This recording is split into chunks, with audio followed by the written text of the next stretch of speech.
Assalamualaikum warahmatullahi wabarakatuh. Wilujeng tepang dangu deui sareng kince. Alhamdulillah kanggo dinten ayeuna tiasa nepangan deui. Catacana dipedat dicarios simpuring nganuhunkeun kana tos like, komen sareng subscribe-na nya hatur nuhun.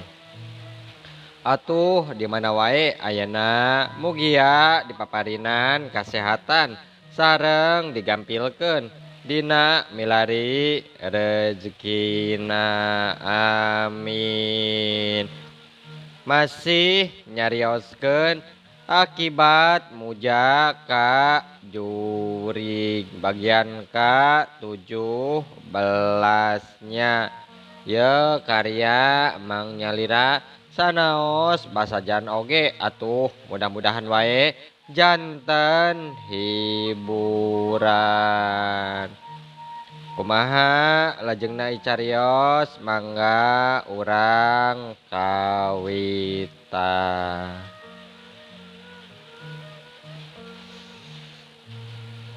Jang mamang rek mulang heula nya. Hampura mamang teh bisa mondok di dieu. Oh, mangga atuh mang mangga sing salamet di jalanannya. Hati-hati deui. Geus kitu mah Mang Diman ngaleos indit pikeun balik ka lemburna ninggalkeun imahna Juha sapanjang keur lempang atawa lumampah nyorangan aya nyorang jalan nuker di sorangna teh kadenge Mang Diman ngagarandang ngomong sorangan tetela lain Juha geningan anu ngalakukeunana ka anak aing teh sabab beda karasana kana hate aing dewasa arek nyaritakeun pamaksudan teh lantaran sia nyalahan deui masalah ieu mah aya wae bisi malik teu suka ke teh jang wujud teh sabab dipitnah ku diri aing katambah eueuh bukti deui nu kuat.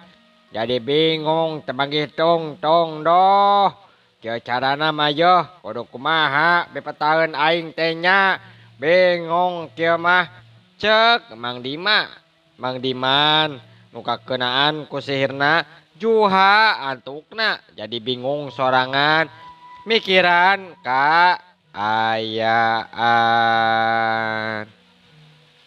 Malah beteu karasa cog anjog kalemburna Mang Maman terus aya karep hayang nyempang heula ka imahna sabab cenah geus lila tatepung nya manehna jadi aya maksud rek nyimpang ka imahna sakaligus sugan atuh meunang laratan nu pasti sugan diantara nu tilu lembur teh nu sadesa aya jalema nu muja kasiluman atawa munjung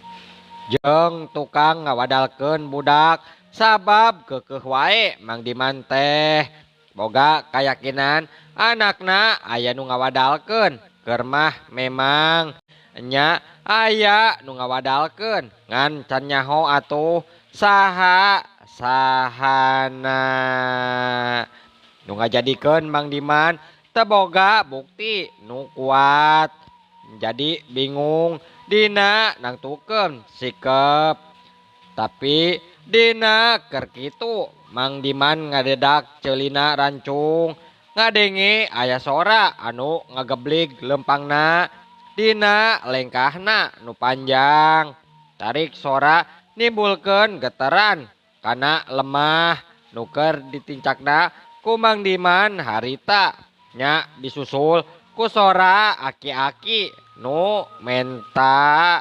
tulung.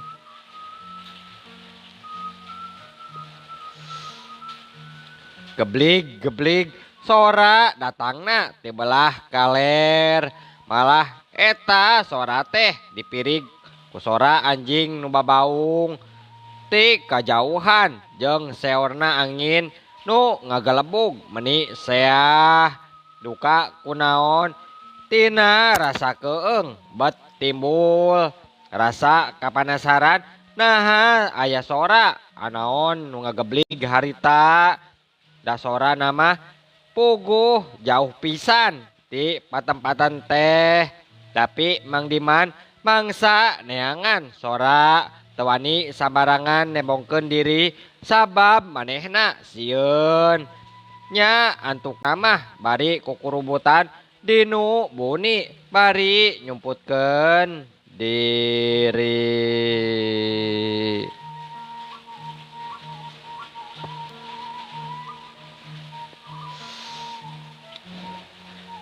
Sarta nalika nepi ka palebah jalan nu loba rungkun jeung imah warga nu caraang katingali aya tangtungan hiji buta awakna bagedod hejo beungeutna bucitrek jiga Semar huluna botak celina rebing awakna buligir deui make kakawet wungkul kahandap ramo-ramo leungeunna katembong sareukeut kukuan meni paranjang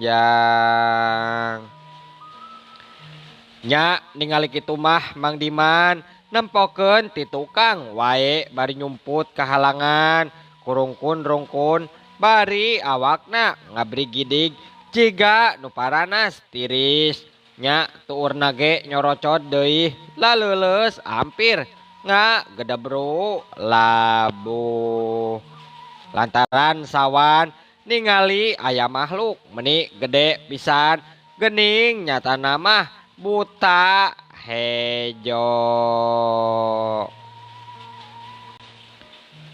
jeung karak umur-umuran atuh ningali nu kitu mah ngagerem eta buta nangtung nyang hareup ka hiji imah panggung tur di jerona gogoro wokan menta tulung lantaran soak cenah ngadenge nu ngagerem di luar terus seuri bari seri meni ngageleger sarta nyebut ngaran nu boga imah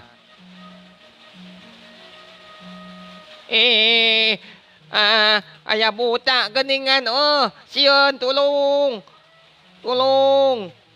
aya buta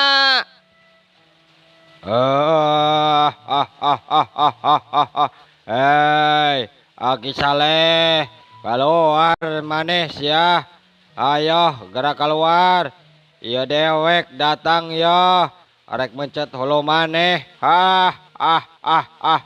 sing horeng geuning buta teh keur nong toyong Aki Saleh salaku pupuhu lembur ari pangeussi lembur jiga nu nyaho wae di luar teh aya makhluk jeung sora pikasieun mata karita suwung wae bangun taya pak ngeusina sabab nyumput di imahna masing-masing nini di luar teh geuning aya buta hejo ngudag ka kami ngalah ka kami kunaonnya cek Aki Saleh ngomong Kak Nini Saleh teh kaget ku eta kajadian keur sare oge nya kapaksa hudang sabab reuwas Nini sewas ku Aki Saleh nu lumpat nubruk panto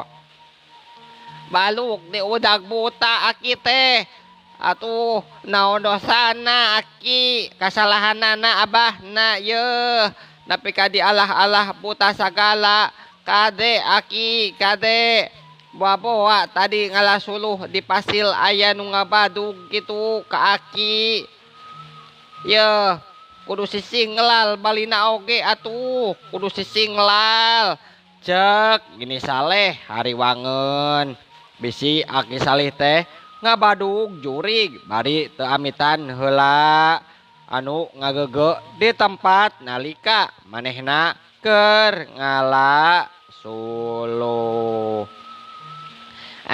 Duka teuing atuh manehna teu darasaan mah di mana-mana oge kami teh tarapoho babacaan jeung amitan ieu ampun teuing ieu ampun teuing tulungan Gusti abdi teh tulungan ieu beungeut Aki Saleh jeung Nini Saleh katara kotka sepa pias jiga mayit bakaning kusieun jeung soak sabab imahna kadatangan buta.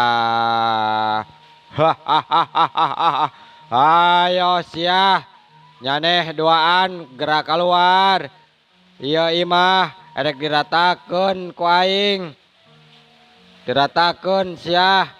Dewek mah moal sugema deuleu. Mun kudu maehan maneh langsung di jero imah mah Aki Saleh. Cek buta hejo nu bangun gemeseun ka Aki Saleh kadenge nyarita deui sorana mungguh handa ruang.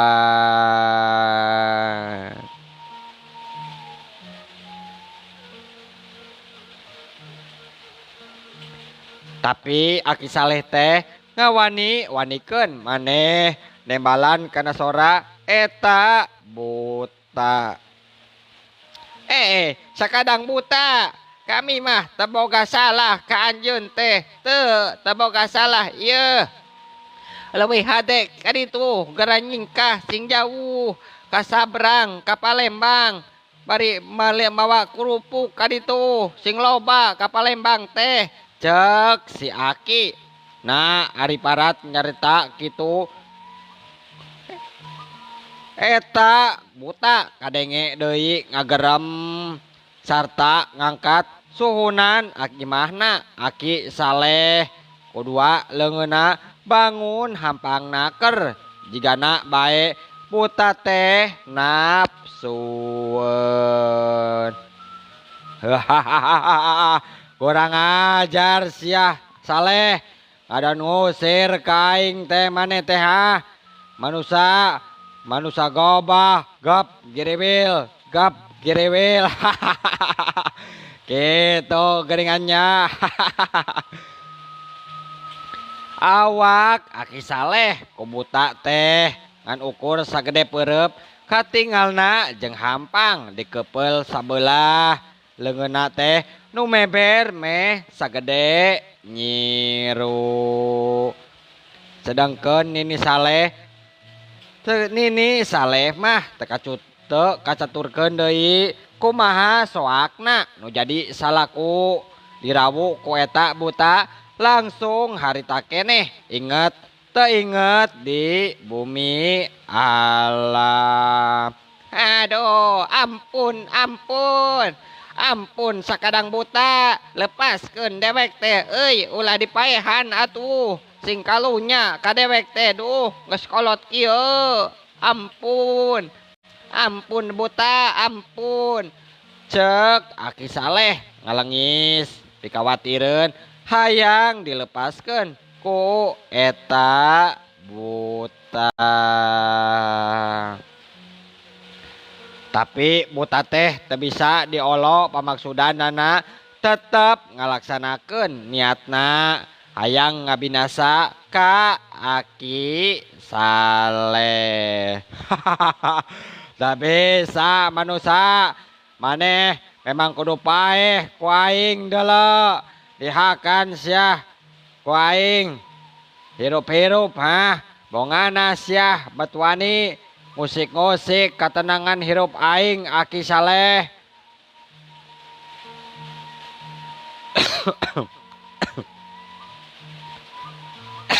Batu. Aduh, aya wae.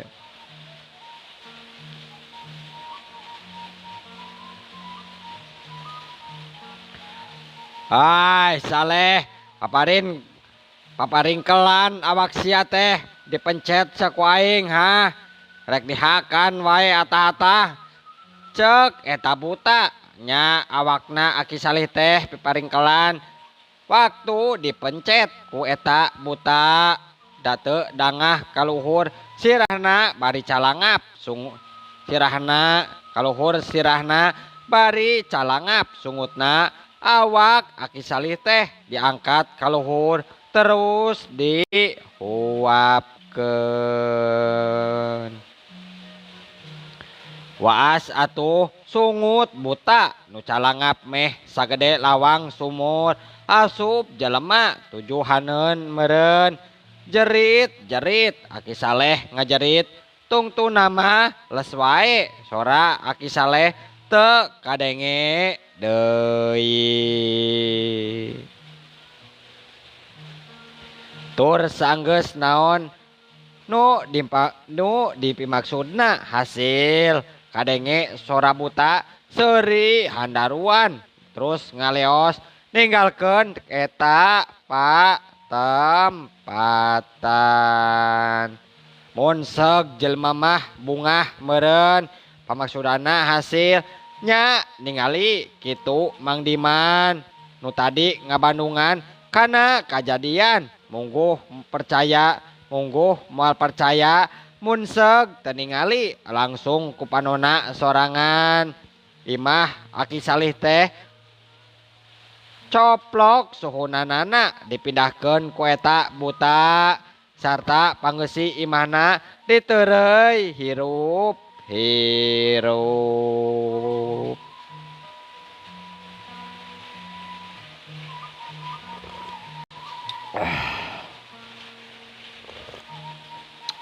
Aneh Mang Diman mah sanajan hate tetep sieun tapi sukuna mah bet aya nu ngagerakeun bae jeung panasaran hatena hayang nuturkeun buta nya kamana leosna.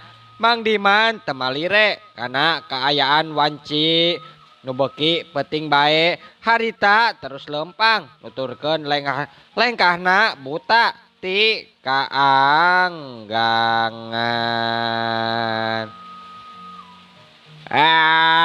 Panasaran pang turun pang tu kamana tah leosna si buta teh kurang ngajar sugan bae atuh kapanggih di mana mangkelukna cek garantes ate Mang Diman nya buta teh teu nyahoeun jeung teu sadar aya nuturkeun ti tukang malah buta teh lila baki terus ngaleungit jirimna sarta wujudna robah jadi manusa dina rupa Mang Maman. Atuh puguh wae Mang Diman teh jadi ngaranjug kaget barang ningali kana kaayaan ras inget kana pangalamanana ka tukang nalika Mang Maman ngontrog dumeh anakna diheureuyan kujang ito nepi ka boborot getih tuurna getihan.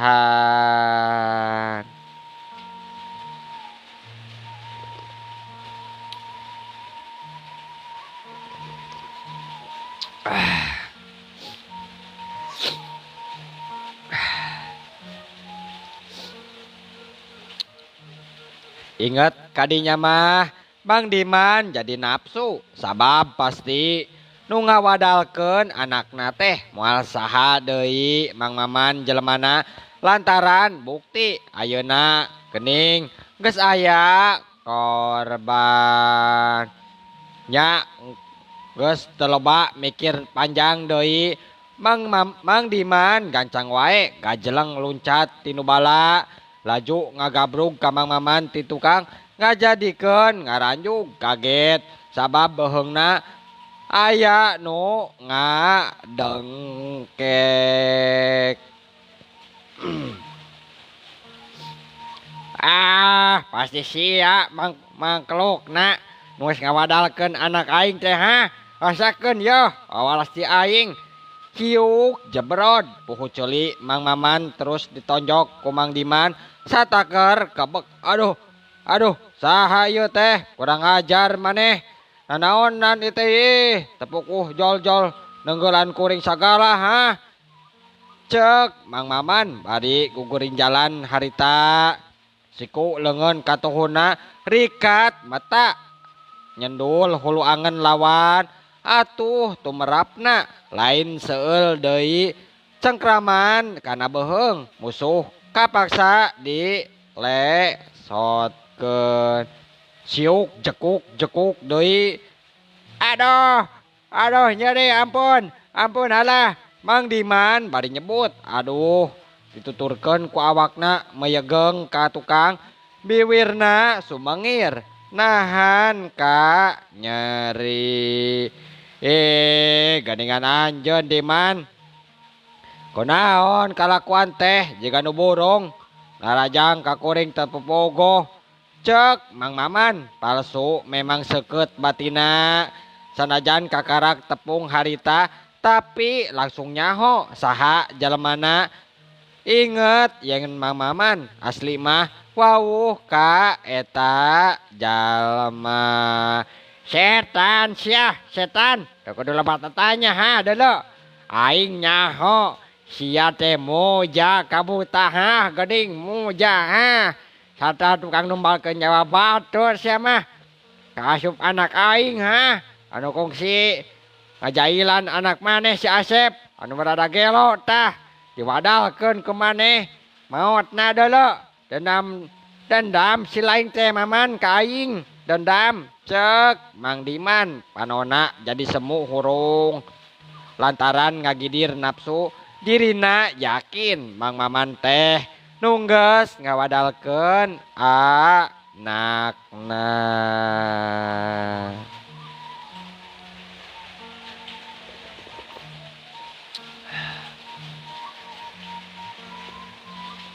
urang caturkeun di jero imah biina harita teh memang tedaek sare di tadi keneh teh sabab melang ku kasalamatan salaki sok sieun kumaha onam lantaran di luar gujrud aya buta hejo cenah tapi ari ayeuna ngadadak aya nu ribut di buruan imah atuh biinah teh jadi curing hak nitah budakna caricing di jero imah sedengkeun biinah mah muruk ka tengah imah bari ngajewang sapu jeung pandeungeul lantaran kadenge aya sora salakina keur hoghag jeung batur arek pangmelakeun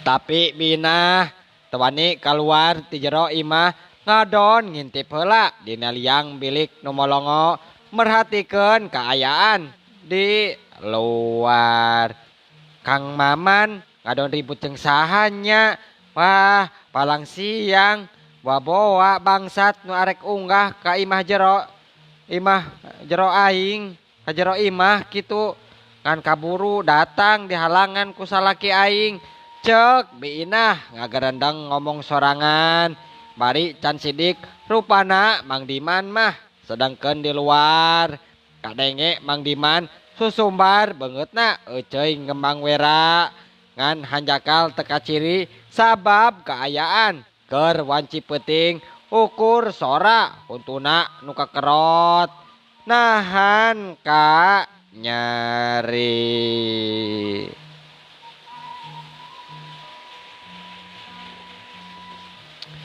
ari Mang Maman ngadenge kitu teh ngalenggak seuri bari nyarita mapanas lawan nya sok wae atuh ari geus yakin mah anak maneh diwadalkeun ku aing mah are kumaha sikap si laing ayeuna teh ha sok agok asong kuring mah agok asong ngadenge kitu teh Mang Diman ceulina panas asa disebit kajeleng luncat hiuk perep buleud ngahiung bangbaraan ngarah kana careham lawan gilek wae Mang Maman gancang ngagilek ka kenca miceun serangan lawan sekaligus leungeun newak sekaligus leungeun lawan bari dibantingkeun awakna kana lemah bangun anu hampang giuk suwuk plos setgep keleweng koleang gedebut Mang Diman tehnya. Ada nyeri ada ampun. Mang Diman ngagero tarik deui nahan ka nyeri geus kitu mah gep pundukna teh diangkat ku Mang Maman ka luhur terus dibantingkeun deui awakna kana lemah rikna keleweng koleang gedebut deui. Ampun nyeri. Kadua kalina teh Mang Diman ngagero nahan ke nyeri awakna nyeri tulang sandi. Mang Diman teh kaget sabag Mang Maman boga tanaga nu bedas terumrah jeung jalma sejen tapi lain bae Mang Diman anu ngemu kakaget teh malah biinah oge lantaran salila nu dipihukum ku Mang Maman. Kaayaan Mang Maman taboga kekuatan nu rongkah samodel kitu. Nya ngagarentes biinah dina jero hatena geningan Mang Diman teh sahanya sarta nyebutkeun Kang Maman muhit kabuta. Aing teu karti kunaon eta jelema bat ngacok kitu nya nyaritana teh aneh. Nya saha atuh Mang Diman teh nya? Saha? Wah, boa kitu nya ieu teh. Waktosna seep duh. Aduh. Waktosna cenah nya kabujeng seep. Insyaallah enjing atanapi pageto tiasa dilajengkeun deui dina seri ka-18 nya. Mohon mangkingce ngahaturkeun wabillahi taufik wal hidayah. Wassalamualaikum warahmatullahi wabarakatuh. Cak.